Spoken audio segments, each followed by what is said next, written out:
दोस्तों, supreme court ने अपनी 2024 की जजमेंट में कुछ nation wide guidelines lay down करी हैं, जिसका हर गवर्नमेंट अथॉरिटी को पालन करना पड़ेगा कोई भी डिमोलिशन ड्राइव अंडरटेक करने से पहले। तो क्या है गाइडलाइंस? तो सबसे पहला है मैंडेटरी शो कॉज नोटिस।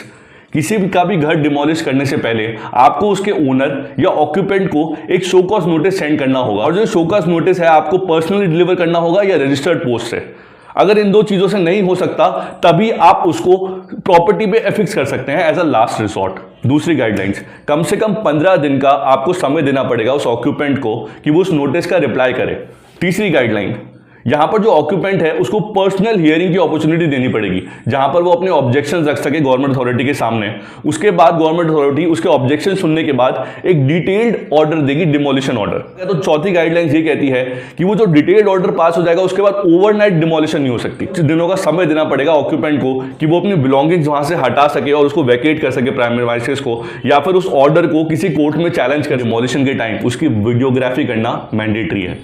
छठी गाइडलाइन कहती है कि गवर्नमेंट को एक पोर्टल बनाना पड़ेगा, डिजिटल पोर्टल, जिसमें जो है ऑक्यूपेंट्स जो है वो नोटिस को ट्रैक कर सके खुद से। गाइडलाइंस ये भी कहती है कि सर्वे ऑफ लोकेलिटी करनी पड़ेगी गवर्नमेंट अथॉरिटीज को। इसका मतलब ये है कि किसी एरिया में अगर एक से ज्यादा मल्टीपल प्रॉपर्टीज हैं जो इलीगली कंस्ट्रक्टेड हैं, तो सब पर यूनिफॉर्मली एक्शन लेना होगा। ये नहीं कि एक प्रॉपर्टी पर आप एक्शन ले लो और दूसरी प्रॉपर्टी को छोड़ दो। अब दोस्तों, एक गाइडलाइंस ये भी कहती हैं कि वो ऑफिसर्स जो इन गाइडलाइंस का सही से पालन नहीं करेंगे वो पर्सनल अकाउंटेबिलिटी फेस करेंगे और उन पे कंटेम्प्ट ऑफ कोर्ट का केस चल सकता है।